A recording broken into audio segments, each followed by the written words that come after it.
नमस्कार, जय हिंद। बिहार पुलिस के लिए एक और भी महत्वपूर्ण टॉपिक आज है। ये है पाचन तंत्र, है ना। और ये एनसीईआरटी से मैं उपलब्ध कराया हूं। इसमें बहुत सारे पॉइंट्स हैं और कुछ आपको ऑब्जेक्टिव भी देखने को मिलेगा।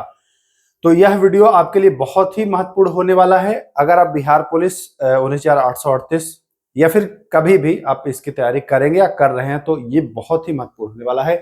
पाचन जो टॉपिक है, यहां से प्रश्न आता है। अगर आपने पहले के प्रश्न देखे होंगे तो हर एक पॉइंट को हम जिक्र करेंगे। ऐसे ऐसे पॉइंट बताऊंगा जो डायरेक्ट एग्जाम में आता है, जो सामान्य बुक में आपको नहीं मिलता है। उन पॉइंट पर भी हम आपको नजर ले जाएंगे। तो चलिए बिना वक्त को गवाए हुए हम लोग शुरू करते हैं। एक एक पॉइंट को हम लोग देखते हैं और क्या है इसमें कुछ खास, वो भी हम लोग देखते हैं। चलिए देखिए, पहले जब हम अपनी पसंद का कोई पदार्थ खाते हैं तो हमारे मुंह में पानी आ जाता है। जो है, आप लोग देखे होंगे, अगर आपका कोई पसंदीदा चीज है, जैसे महिलाएं अक्सर पानी पूरी, गोलगप्पा, गुपचुप जिसको कहते हैं, तो उसके नाम से पानी आता है। या जो पुरुष हैं, उनका किसी का फेवरेट है रसगुल्ला, किसी का जलेबी, किसी का लड्डू, किसी का कुछ, तो आप देखेंगे जैसे ही वो आपके सामने आ गया, कोई नाम ले ले कि भाई इमली खाओगे, तो आपके मुंह में पानी आता है। वो पानी क्या है, बहुत इंपॉर्टेंट पॉइंट है। तो यह जो पानी जो आ जा रहा है ना, यह एक, इसे लाला रस या लार कहते हैं। क्या कहते हैं? लाला रस या लार कहते हैं, आप लोग जानते हैं। लेकिन ये जानिए कि ये इसका श्रवण कहां से होता है, कहां से स्रावित होता है ये, तो यह लाला ग्रंथि से। ये इंपॉर्टेंट पॉइंट है, यहां पर ये ध्यान दीजिएगा। ये इंपॉर्टेंट पॉइंट देखिए, आता है, सभी को आता है, बट जब एग्जाम में आ जाएगा ना, ऐसे पॉइंट पूछ देगा, तो पॉइंट आपको ये लगेगा नहीं कि लाला लाला ग्रंथि ये क्या होता होगा। एनसीईआरटी जब आप पढ़ेंगे तो वहां बिल्कुल एकदम एनसीईआरटी में जो पाचन है, अगर आप किताब से पढ़ना चाहते हो तो वहां से भी पढ़ लो, हम वहीं से सब कुछ निचोड़ करके लाए हैं। ये लाला ग्रंथि हो जाता है। आइए दूसरा, यहाँ पर हाँ, ये एक रस है जो लाला ग्रंथि से निकलता है। चलिए हम आते हैं आगे और देखते हैं क्या है आगे। हाँ आइए, कह रहा है एमाइलेज एंजाइम पाया जाता है। एमाइलेज एंजाइम, एमाइलेज एंजाइम यह लार में पाया जाता है। कहां पाया जाता है? लार में पाया जाता है। चूंकि हम लोग पाचन से संबंधित पढ़ रहे हैं, तो पाचन आप जानते हैं कि जब आप कार्बोहाइड्रेट लेते हैं तो आपका पाचन मुंह से ही शुरू हो जाता है, तो वो लार के माध्यम से होता है।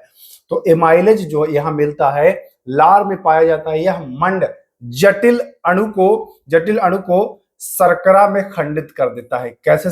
कार्बोहाइड्रेट में ये तोड़ देता है। कौन भैया? तो एंजाइम है एमाइलेज। एमाइलेज जो है यही तोड़ देता है जटिल मंड को। ध्यान दीजिएगा, यह जटिल मंड को तोड़ देता है कैसे? शर्करा में। मंड मतलब स्टार्च, स्टार्च यहां ध्यान दीजिएगा, ये अगर समझ ना पा रहे हो तो स्टार्च को खंडित करता है, तोड़ देता है। बहुत इंपॉर्टेंट पॉइंट है, फिर से एक बार नोट कर लीजिए। एमाइलेज एंजाइम है जो स्टार्च को तोड़ रहा है, यहां शर्करा में खंडित कर देता है। क्लियर है? क्लियर है। ये पॉइंट एनसीईआरटी के हैं, तो डाउट बिल्कुल भी नहीं करना है ना, एकदम मान लेना। चलिए आगे आते हैं। अब आते हैं आहार नाल।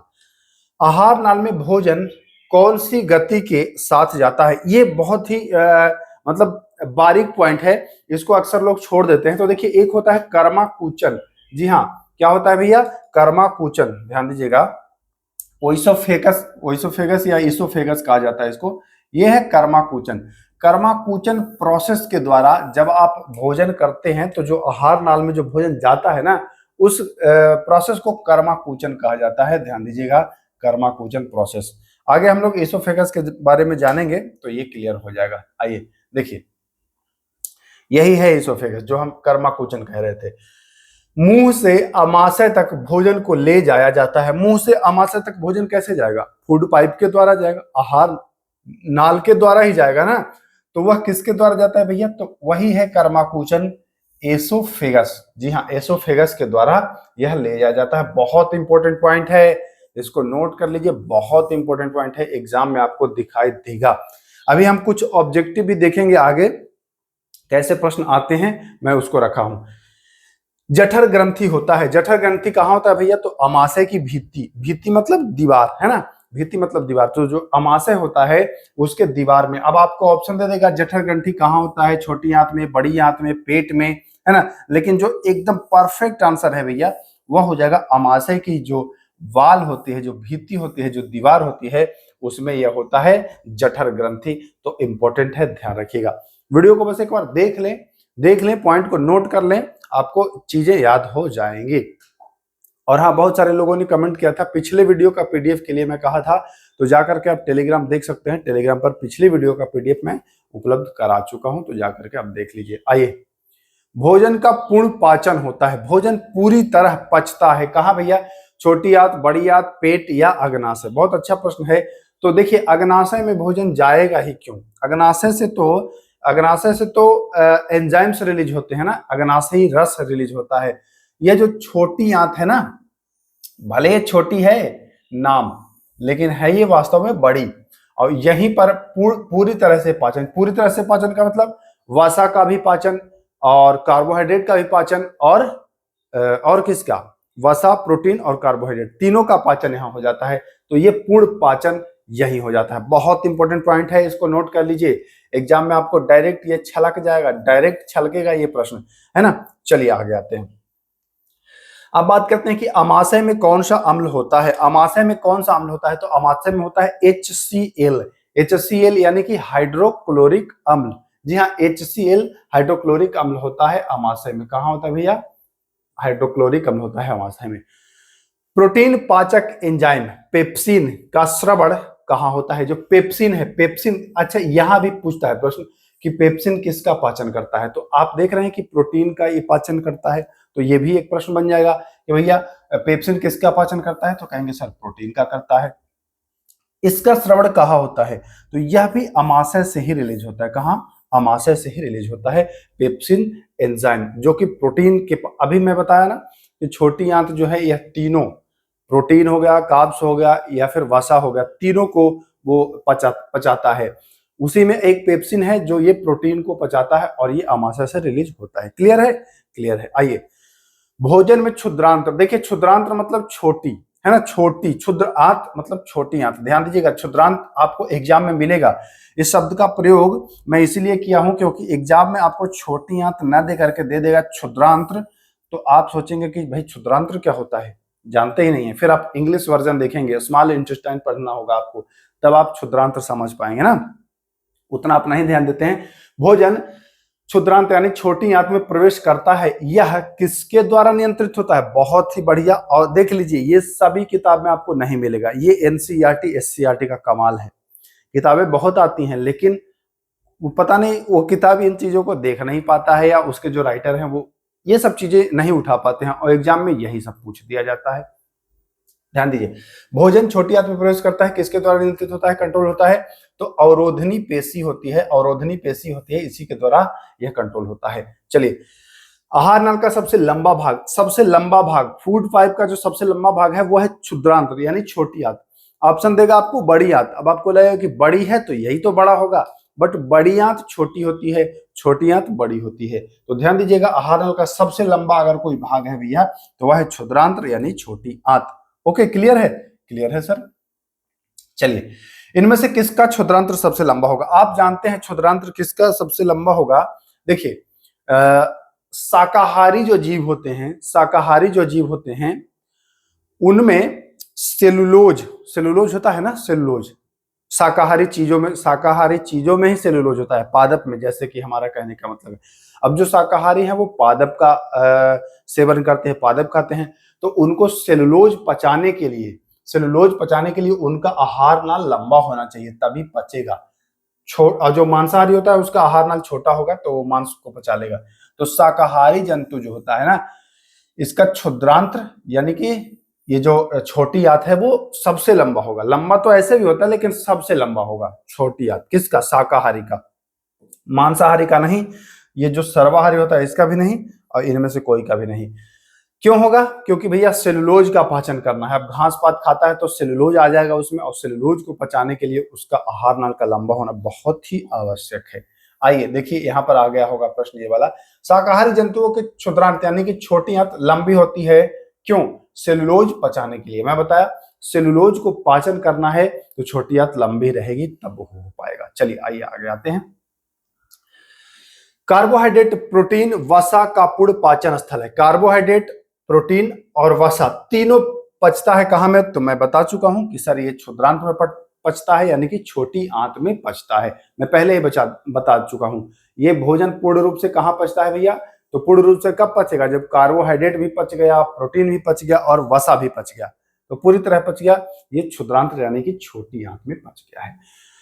अमाशय से आने वाले भोजन की प्रवृत्ति होती है, मतलब अमाशय से जो भोजन आता है, तो अभी आपने पढ़ा था, शायद देखिए इस प्रश्न पर ऐसे नहीं नजर जाता है, लेकिन अगर आप ध्यान देंगे तो आपने पढ़ा था अमाशय में होता है HCl, हाइड्रोक्लोरिक अम्ल। तो जब अम्ल मिलेगा तो वो अम्लीय हो जाएगा कि नहीं हो जाएगा, लेकिन उसको क्षारीय करना है। अम्लीय है तो उसको अब क्षारीय करना है। अब वो कैसे होगा, तो पीत रस से जो एंजाइम आएंगे वो उसको क्षारीय करेंगे। यहां पर आपसे पूछता है अमाशय से आने वाला भोजन, तो पूछे अमाशय से आ रहा है तो ध्यान दीजिएगा, आ से अमाशय होता है और आ से ही आपको अम्लीय भी ध्यान रखना है। अमाशय से आता है भोजन तो समझिए कि वो HCl युक्त होगा, हाइड्रोक्लोरिक अम्ल से लेपित होगा और वह अम्लीय होगा। बिल्कुल सर, अच्छे से समझ गए। अमाशय से आने वाला भोजन अम्लीय होता है, इसे क्षारीय बनाया जाता है। तो पीत रस के द्वारा इसे क्या बनाया जाता है, क्षारीय बनाया जाता है। और ये पीत रस निकलता कहां से है, तो ये लीवर यानी कि यकृत से निकलता है। कहां से निकलता है, यकृत से। पीत रस का स्राव जो होता है वो यकृत से होता है। और अगर पूछे कि पीत रस की प्रवृत्ति कैसी होती है, प्रकृति कैसी होती है, तो बताएंगे यह इसका नेचर जो होता है वह क्षारीय होता है। ठीक ना, पीत रस क्षारीय और यहाँ आप देख लिए अम्लीय, है ना। तो दोनों चीज आप देख लिए, बहुत अच्छे से आप चीजों को समझ रहे होंगे। कौन सा एंजाइम अग्नाशय रस में नहीं होता है, तो अग्नाशय रस में नहीं होता है। टाइलिन ये आपको लार में ही पाया जा रहा है, तो अग्नाशय रस में ये नहीं पाया जाएगा, ध्यान दीजिएगा। ट्रिप्सिन एंजाइम का पाचन करता है। ट्रिप्सिन किसका पाचन करता है, ट्रिप्सिन एंजाइम किसका पाचन करता है भाई, तो ट्रिप्सिन जो एंजाइम है वो प्रोटीन का पाचन करता है। ट्रिप्सिन किसका पाचन करता है, देखिए ट्रिप्सिन जो है, एक मिनट, ट्रिप्सिन जो है ये किसका पाचन करता है, तो यह प्रोटीन का पाचन करता है। और लाइपेज वसा का, और लार में आप देख लिए हैं टाइलिन। तो ये तीनों आपको अच्छे से याद होना चाहिए, ट्रिप्सिन, प्रोटीन, लाइपेज, वसा। प्रोटीन को आगे ऊपर कर देते हैं, अच्छे से समझ लें आप। प्रोटीन को अमीनो अम्ल, कार्बोहाइड्रेट को ग्लूकोज तथा वसा को ग्लिसरॉल में परिवर्तन करने वाले एंजाइम स्रावित होते हैं। यह छोटी आंत में जो ग्रंथियां मौजूद होती हैं उनसे ही रिलीज होता है। और आपको मैं बताया हूं कि इन तीनों का पाचन छोटी आंत में होता है, लेकिन छोटी आंत में जो छोटी छोटी ग्रंथियां हैं उनसे रिलीज होता है एंजाइम, और प्रोटीन को अमीनो अम्ल में बदल देता है। ये पूछता है प्रश्न, ये नोट करिए, प्रोटीन को बदलता है अमीनो अम्ल में, कार्बोहाइड्रेट को बदलता है ग्लूकोज में। इंपॉर्टेंट है ये तीनों पॉइंट, एग्जाम में पूछेगा, फिर बाद में मत कहिए कि हमने पढ़ा नहीं था। ग्लूकोज में तथा वसा को ग्लिसरॉल में परिवर्तन कर देता है। कौन, तो ये छोटी आंत में ये काम होता है, और इसमें मौजूद जो ग्रंथियां होती हैं वो ये कार्य करता है। फिर से एक बार मैं बता दूं, प्रोटीन अमीनो अम्ल में बदलता है, कार्बोहाइड्रेट ग्लूकोज में बदलता है, वसा ग्लिसरॉल में परिवर्तन होता है। क्लियर है ना, क्लियर है। आइए आगे चलिए। इनमें से किसमें आंतरिक स्तर पर अंगुली जैसी प्रबंध होते हैं, जिसे दीर्घरोम आपको क्षुद्रांत्र में ही मिलेगा। दीर्घरोम जो मिलेगा वह कहां मिलेगा, क्षुद्रांत्र यानी कि छोटी आंत में ही मिलेगा दीर्घरोम। क्लियर है, क्लियर है। टाइम, हाँ टाइम भी बचा है अभी 2-4 मिनट। चलिए, क्षुद्रांत्र द्वारा अवशोषित वसा का वहन, ये बढ़िया प्रश्न है, बहुत ही बढ़िया प्रश्न है। और ये तो समझ लीजिए कि मतलब दरोगा तक के प्रश्न पूछा है भाई, बिहार पुलिस दरोगा, बहुत इंपॉर्टेंट है और बारीकी से देखिएगा। छोटी आंत द्वारा जो वसा अवशोषित किया जाता है, मैं बताया छोटी आंत में तीनों का पाचन होता है, प्रोटीन का, कार्बोहाइड्रेट का, वसा का। तो छोटी आंत द्वारा जो अवशोषित वसा होता है, इसका वहन, अवशोष तो कर लिया, इसको भेजेगा कैसे, ट्रांसफर कैसे करेगा, वहन कैसे होता है, तो यह लिम्फ, लसिका के द्वारा होता है। बहुत इंपॉर्टेंट है, ध्यान दीजिएगा, किसके द्वारा होता है, लसिका के द्वारा। बहुत ही ज्यादा इंपॉर्टेंट है, यही लास्ट ही क्वेश्चन था ना, तो इस पर मैं मार्कर चला दूं। ये किसके द्वारा होता है वहन, इसका लसिका के द्वारा। वेरी वेरी इंपॉर्टेंट में इसको रखना है। ये प्रश्न आप एकदम रट्टा मार लीजिए, प्रश्न आपको टिक रहा है, आएगा आएगा आएगा। मैं बार बार कह रहा हूं चीख चिल्ला करके, ये प्रश्न आपको बिहार पुलिस में दिखेगा दिखेगा दिखेगा।